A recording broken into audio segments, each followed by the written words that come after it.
Alors dans cette vidéo, je vous propose de vous donner des exemples de composés de développement limité. Donc pour le premier exemple, ce que j'ai choisi, c'est d'écrire le DL à l'ordre 4 de la fonction exponentielle de sinus x au voisinage de 0. Alors pour faire ça, du coup, je sais que je vais avoir à composer exponentielle et sinus et que je vais avoir besoin du DL d'exponentielle et du DL de sinus. Donc je vais commencer par sinus. Pourquoi je commence toujours par celui qui est à l'intérieur? Parce que du coup, le terme constant me dira, donc ici, si je suis en 0, sinus 0, ça fait 0, donc je saurai que je ferai l'exponentielle en 0.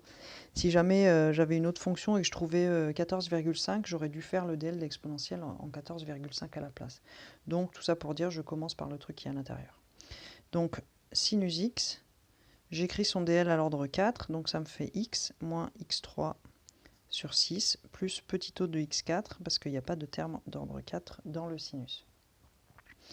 Alors ensuite, je sais que le DL d'exponentielle x, pareil, je vais écrire grand X, hein, parce que je vais remplacer après grand X par le sinus. Hein. Donc le DL c'est 1 plus grand X plus x2 sur 2 plus x3 sur 6 plus x4 sur 24 plus petit o de x puissance 4. Et donc, comment je vais faire pour la composer? Je vais simplement remplacer grand X par sinus X, c'est-à-dire grand X est égal à X moins X3 sur 6 plus petit o de X4.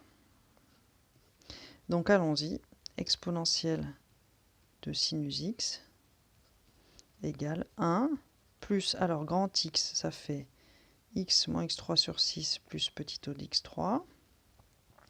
Là, il faut être un peu courageux parce que c'est un peu chiant d'écrire tous les termes. Hein. Au carré, x moins x3 sur 6 plus petit o de x3 au carré sur 2.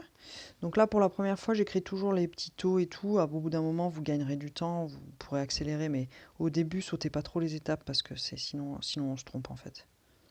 X moins x3 sur 6 plus petit o x3. Tout ça, c'est au carré, au cube divisé par 6, plus x moins x3 sur 6 plus petit o x3. Tout ça, c'est puissance 4 divisé par 24.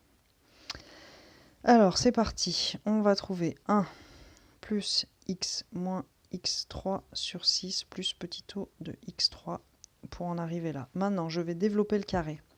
Donc là, je développe le carré. Je suis en train de développer a plus b plus c au carré. Donc ça va être les carrés de tout le monde et ensuite les doubles produits. Donc ce que je vais faire, ce que vous allez voir qui va se passer, c'est qu'en fait, je ne vais garder que les puissances qui sont inférieures ou égales à 3, puisque l'ordre de mon développement limité, ici, c'est... d'ailleurs, non, c'est pas 3, c'est 4 en fait. Désolé pour le bug. C'est du x4. C'est du x4 tout le long. L'ordre de mon DL, c'est 4. Donc je vais garder tout ce qui est inférieur ou égal à 4. Et au-delà de 4, je ne vais pas le garder parce que mon DL est à l'ordre 4 seulement. Donc c'est parti.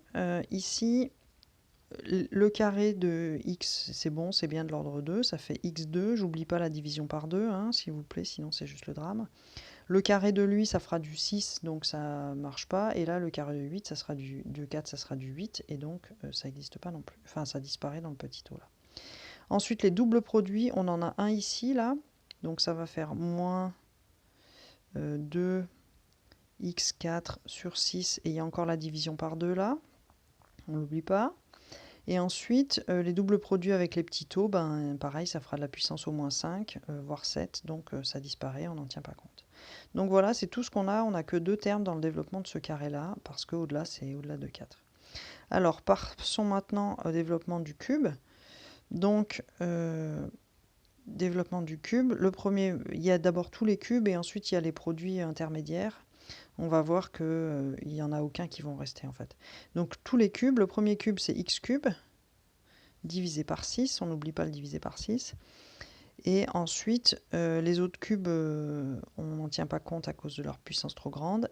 Et tous les produits intermédiaires, à chaque fois, il va y avoir de la puissance au moins 5 parce qu'il va y avoir au moins 2 fois l'un fois le troisième. Et donc, du coup, je ne rentre pas dans le détail. Si vous ne connaissez pas le développement du cube, il est peut-être un peu temps d'aller regarder ça.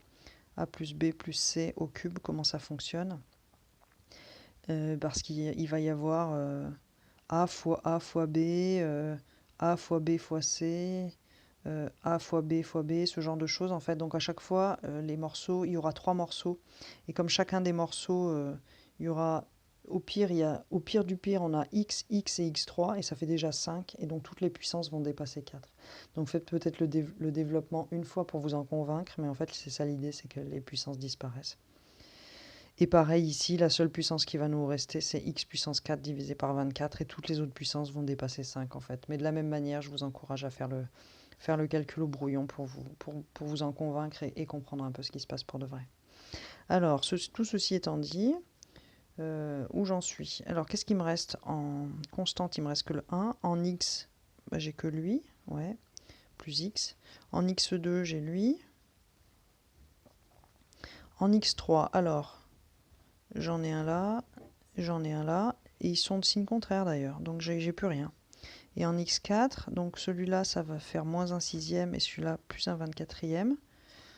Donc peut-être je vais faire le calcul à la main, hein, moi au brouillon quoi, je veux dire. Moi je sais pas faire de tête ça. 1 sur 24 moins 1 sur 6. Donc on met tout sur 24. 1 sur 24 moins 4 sur 24. Ça fait moins 3 sur 24, c'est-à-dire moins 1 sur 8 en simplifiant. Donc ça fait moins x4 sur 8, plus petit o de x4. Et ça me conclut donc le dl à l'ordre 4 de exponentielle sinus x. Donc là, ce que vous voyez, peut-être le truc important à retenir, avant que je passe à l'exemple suivant, d'ailleurs je vais faire une deuxième vidéo parce que c'est un peu long. Le truc à retenir ici, c'est que justement, on n'est pas en train d'appliquer une formule du cours toute faite. En fait, à chaque fois, on recommence à la main la composition. C'est-à-dire, je prends le DL du truc qui est à l'intérieur, j'écris le DL jusqu'à l'ordre qu'il faut, et ensuite, j'écris avec un grand X et je remplace, et je fais le truc à la main. En fait, il n'y a pas grand-chose ici à retenir par cœur de formule ou quoi. Ce qu'il faut, c'est il faut refaire la procédure à chaque fois. Ok, donc je vous encourage vraiment à le faire. C'est pas complètement évident quand on est en première année d'université, ces trucs de remplacement là. Si ça l'est pour vous, réjouissez-vous, et sinon, pratiquez, et puis ça finira par rentrer. Voilà.